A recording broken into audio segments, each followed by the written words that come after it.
All right, Falcon and Winter Soldier fans, this is my review for episode 2, The Star-Spangled Man. I've watched this episode 4 times. It was so damn good. So before moving forward, this is a spoiler review. Seriously, I don't waste time on the here's my reaction and now here's a spoiler review. No. We're going to jump into it. So before going forward, make sure you take a moment to hit that like button, hit subscribe, click the bell notification icon and select all. That way you don't miss out whenever I post new content on the channel.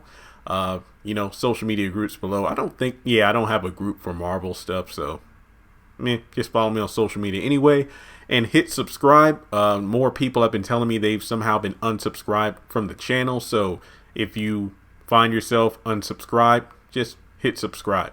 Or if you've been on the channel a lot and you've never hit subscribe, what's wrong with you? Hit subscribe. So, I read comics.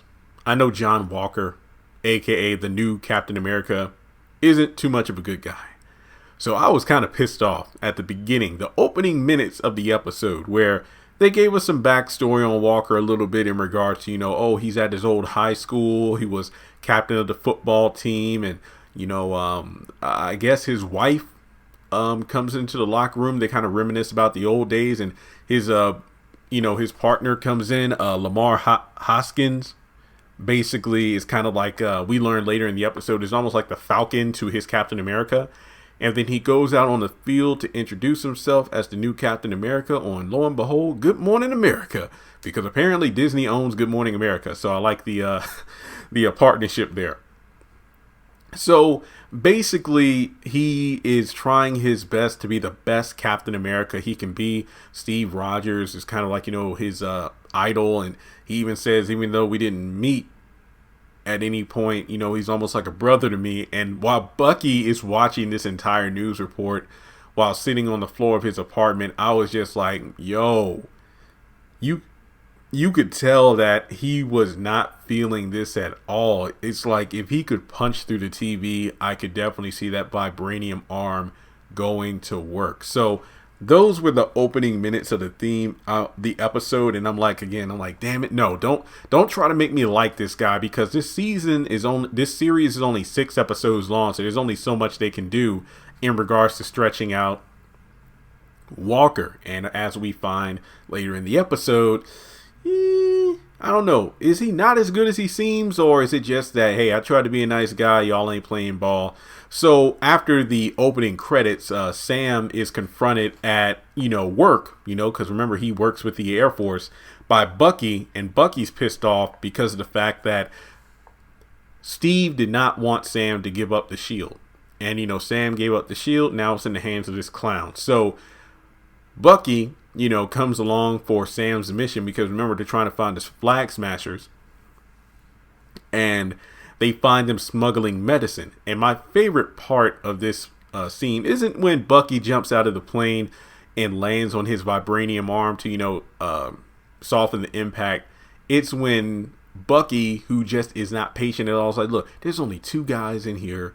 I have a vibranium arm. I can kick their ass. And it's like, listen to Red Wing. I guess it's like, because Bucky is old school, obviously he's in his triple digits, it's like the older generation doesn't really trust technology. So that's what I picked up from it. Whenever Falcon was like, look, Red Wing said this, Red Wing said that, like, I don't trust Red Wing, I'm going to go see for myself.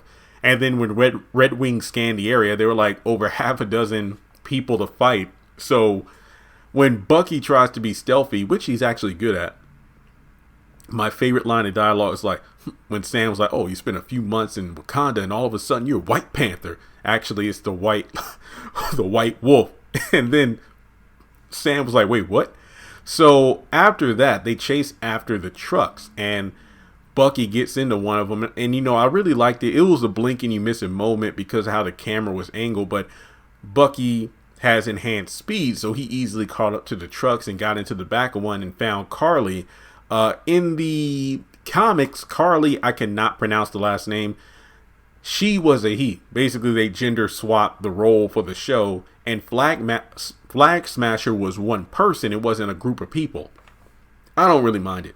So Bucky's like, hey, I'm not here to hurt you. Do you need some help? And I looked it up, and the actress is like in her early 20s.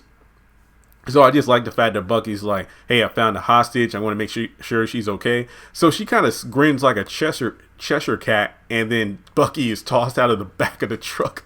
And then there's this great action scene where Falcon and Bucky take on like a half dozen of these super soldiers, and they're getting their asses kicked. So then, lo and behold, a familiar shield comes down and whacks one of the individuals in the chest, and it's John Walker, Captain America, and Lamar Hoskins, who we later learned his name, Battlestar, again, is a comic book character. And ironically enough, Battlestar's first hero title when he was in the comics was Bucky. Yes. So it's a very impressive fight scene. I mean, I guess they were trying to show that John and Lamar were supposed to be the competent versions of Sam and Bucky, because, you know, those two, they lose just like Sam and Bucky, but they have better fight choreography in regards to working together. Honestly, for me, I think the hardest thing to watch during the scene, well, two things. Number one, when poor Red Wing got destroyed by Carly, that was messed up. Press an F in the chat for Red Wing. But also the fact that when, you know, John was throwing that shield around pretty damn good. I mean, I thought it was Steve for a minute. I know I'd probably get flack for that, but he knew what he was doing. There was this one scene where he throws the shield, it hits and then ricochets right off one of the Flag Smashers, and Bucky catches the shield like he did in Winter Soldier. You know, when Steve was chasing him across the roof and he threw the shield, Bucky caught it and then he tossed it back. So Bucky caught the shield, and if you looked at his face when John ran over and snatched it to continue to fight, I was like, damn. But going back to the whole fight choreography, how Sam and Bucky really aren't that coordinated, there's a scene where, you know, Sam is fighting and he gets punched and one of his wings knocks Bucky off the truck. So those two eventually get tossed off the truck and roll into a flower bed, or a field of flowers. And then Bucky was like, when he was on top of Sam, was like, could have used that shield. So then there's a point where Lamar gets knocked off the truck. John tosses the shield to catch him on the road so he doesn't get hurt. And then eventually he ends up losing too. So we move forward, and, you know, Walker and, you know, John tell Bucky and Sam to get into the truck because it's 20 miles to the air base. Come on, y'all need a ride. And they pretty much try to work together. It's like, look, I'm just trying to be the best Captain America I can be. I'm not trying to be Steve. Let's trade information about what we know about these Flag Smashers. The quicker we work together and more efficiently, the quicker we can bring these people down.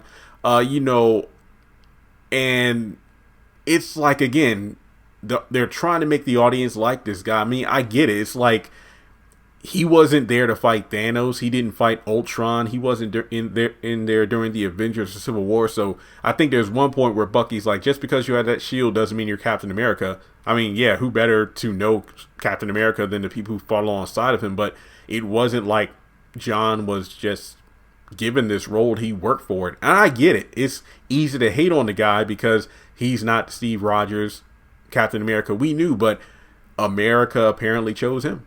So there it is. And it's easier to work together than it is apart. And kind of like in my first video, I talked about how, you know what, in episode 1 where Sam talked about how his tech usually is glitching after the tech boys in the lab of the military mess around with his gear. But then in this episode, we find out they put a tracer in Red Wing. So basically that's how the new Cap knew where to find Falcon. And it's like, well, yeah, technically it's not hacking because it's still government property. To be fair, yeah, it doesn't make it any less demeaning, but they do have a point. Go back to Civil War when Black Panther was chasing down Bucky, and then Steve was chasing down Black Panther, and then Falcon was in the mix, and they all got arrested. So when Falcon's wings and Cap's shield was taken, they were like, technically it belongs to the government. And that's true. I mean, even the wings before Tony Stark upgraded them, I believe he upgraded the Falcon gear after I think it was after Age of Ultron, because I know Falcon worked with Steve and Winter Soldier, and then we saw him again, Falcon again in Age of Ultron, and then we saw him again in Ant-Man, and then in Civil War. So at some point, you know, obviously Tony gave him upgrades. So remember, even before he worked with Captain America, he was in the Air Force and whatnot, the military, using the Falcon wings. So yeah, it's always been military gear. It hasn't been Sam's gear. He just uses it. So in any case, it doesn't work out. So Sam and Bucky get out of the truck and then they drive off. They get on the plane, and yet again, Sebastian Stan, man, his acting, you just feel something for Bucky. It's just like Elizabeth Olsen in WandaVision. You just felt for the character a lot during certain scenes. When they're on the plane back, Bucky's like, let's take the shield, Sam.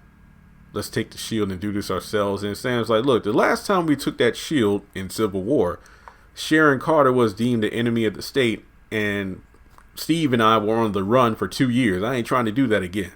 Because earlier in the episode, when Bucky confronts Sam about the shield, he's like, look, I gave the shield up. What I can't just say, oh, sorry, America, I changed my mind, I want it back. So they have to figure out a new method. So they go to Baltimore, and my gosh, kind of like in the first episode where it was hard for Sam to get a bank loan.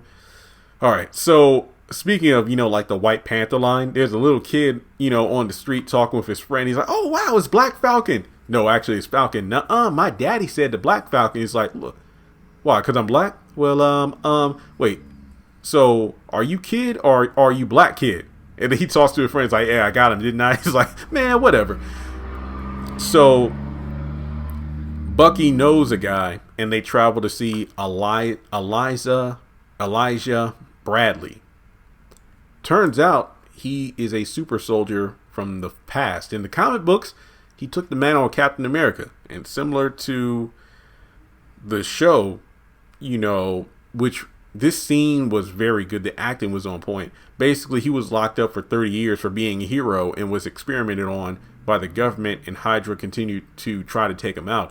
Basically, kind of in the real world, Tuskegee experiments where black soldiers were experimenting on, gas masks and things like that, written out of history.